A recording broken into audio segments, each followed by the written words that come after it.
She never smoked a single cigarette in her life. She exercised regularly, ate carefully, and never missed her annual health checkups. Then came the diagnosis: stage 4 lung cancer. This is not a fictional story.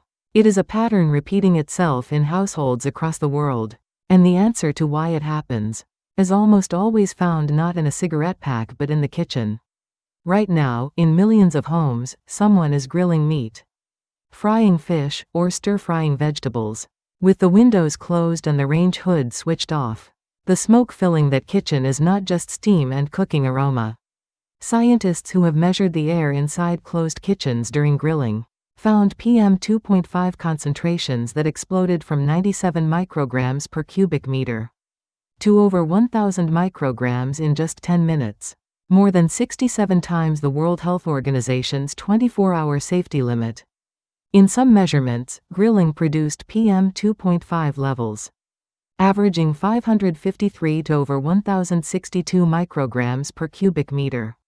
Breathing that air for an hour delivers a toxic load comparable to smoking dozens to over 100 cigarettes.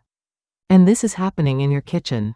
Today you will learn exactly what carcinogens are released when you grill meat or fish indoors, why cooking smoke is in many ways more dangerous than cigarette smoke, how turning on a range hood and opening a window can reduce indoor fine particle concentrations by up to 9 times, what the science says about cooking fumes and lung cancer in non-smokers, and a complete 7-day kitchen air safety protocol you can implement starting tonight. The chemistry begins with high-heat meeting fat, protein, and carbohydrates. When meat or fish is grilled or fried in oil, these organic compounds break down and release hundreds of chemical species into the air. The most dangerous fall into 5 categories. First are polycyclic aromatic hydrocarbons, or PAHs, including benzopyrene, classified by the World Health Organization as Group 1 definite human carcinogens. PAHs bind directly to DNA in lung cells, forming adducts that trigger mutations and initiate the pathway to lung cancer. Second is acrolein, generated intensely when cooking oils break down at high temperatures. Acrolein directly damages the lung mucosa, causing oxidative stress and inflammation with every breath. Third is formaldehyde, widely known as a furniture off-gassing chemical, but present in significant concentrations in cooking fumes. Formaldehyde is also a Group 1 carcinogen. Fourth are volatile organic compounds including benzene, toluene, and xylene. Benzene is associated with leukemia and is measurably present at elevated concentrations during high-temperature cooking. Fifth is the PM 2.5 particulate matter itself, classified as a Group 1 carcinogen, with particles small enough to bypass nasal hair and bronchial cilia entirely, penetrating to the deepest alveoli of the lung and entering the bloodstream directly. The numbers make the danger undeniable. A Korean research study measured indoor PM 2.5 when grilling meat without ventilation. Concentrations jumped from 97 to 1,013 micrograms per cubic meter within 10 minutes of starting the grill. The WHO's 24-hour safe average is 15 micrograms. Grilling fish produced peak PM 2.5 readings of 821 micrograms, approximately 5 times the threshold for the worst air quality classification. Barbecue studies measured PM 2.5 averaging 553 to 1,062 micrograms, with ultrafine particle counts reaching 109,000 to 463,000 particles per cc. Restaurant kitchen PM 2.5 levels have been measured at 16 times outdoor concentrations. The lung cancer connection is the part that most people do not know. A systematic review of research published in 2025 found that higher lifetime exposure to cooking oil fumes was significantly associated with increased lung cancer risk in never smoking women.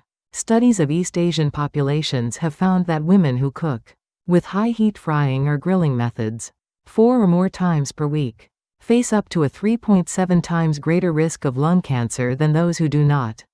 Analysis of non-smoking female lung cancer cases suggests that approximately 90% are linked to kitchen source particulate matter exposure. The mechanistic pathway is the same as for Cigarette-induced lung cancer PAHs damage DNA in lung epithelial cells. Trigger oxidative stress cascades, and if the damage outpaces repair, malignant transformation follows. Why is cooking smoke potentially more dangerous than cigarette smoke in certain respects? A smoker knows they are inhaling toxic compounds.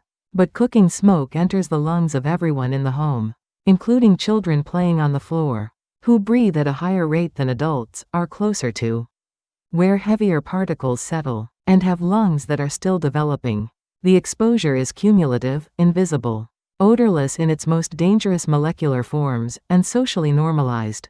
Nobody warns you at the grocery store checkout about the carcinogens released when you bring that mackerel home and grill it without opening a window.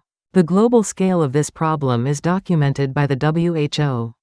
Household air pollution contributes to approximately 3.2 million premature deaths per year worldwide, causing stroke, cardiovascular disease, lung cancer, and chronic obstructive pulmonary disease, while the greatest burden falls on populations using solid biomass fuels for cooking. The risks from cooking fumes apply universally, wherever high-temperature cooking is done in poorly ventilated spaces. Now the critical science: ventilation reduces the risk dramatically. A Korean experimental study measuring PM2.5 during indoor meat grilling found that operating the range hood, while also opening a window, reduced indoor fine particle concentrations by up to 9 times, compared to cooking without any ventilation. A separate analysis found a 69.1% PM2.5 removal efficiency when a range hood and mechanical ventilation system were operated together. The range hood alone is not sufficient. It captures smoke rising directly above the burner, but misses lateral and back-directed fumes.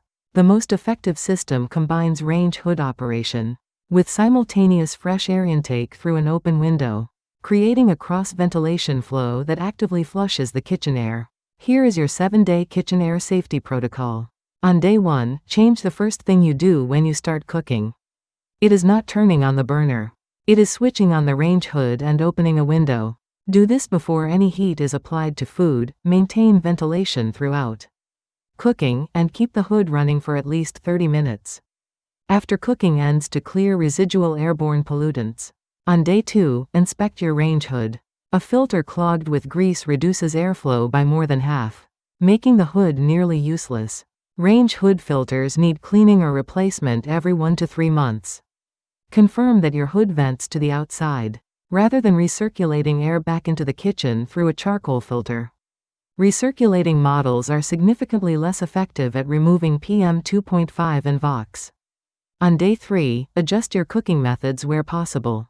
PM2.5 and toxic gas generation scales directly with cooking temperature. Steaming, simmering, poaching, and oven roasting at moderate temperatures produce dramatically less particulate matter than high-heat open grilling or deep frying. When high-heat cooking is necessary, choose oils with higher smoke points such as canola or grapeseed oil. Add food before the oil reaches its smoke point, and keep pan temperatures moderate. On day 4, keep young children and elderly family members out of the kitchen during high-heat cooking. Children breathe more rapidly than adults, spend more time at floor level, where settled particles are denser, and have developing lungs with reduced tolerance for oxidative damage. Elderly people with declining lung function face greater harm from acute PM2.5 exposure. Keep vulnerable family members in a separate room until cooking is complete and ventilation has cleared the air. On day 5, position an air purifier with a true HEPA filter and activated carbon filter in or near the kitchen.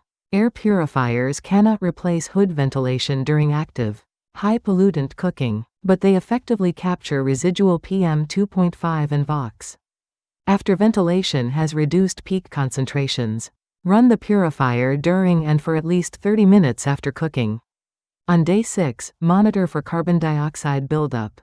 During extended cooking sessions using gas burners, closed kitchens accumulate CO2 rapidly from gas combustion, causing drowsiness, reduced concentration, and headaches.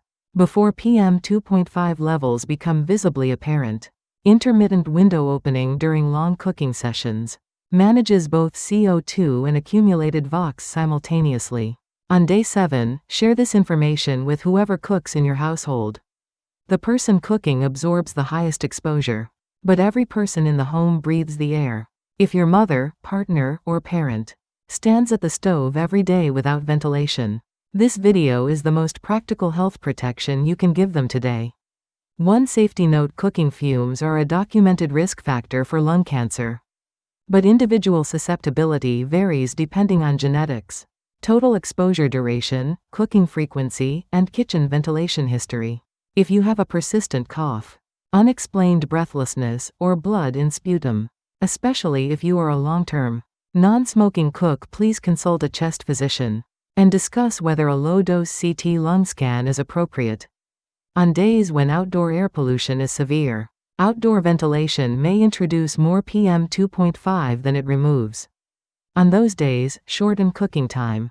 Use lower heat methods and run the mechanical ventilation system rather than opening windows. Subscribe now and share this with everyone who cooks for their family.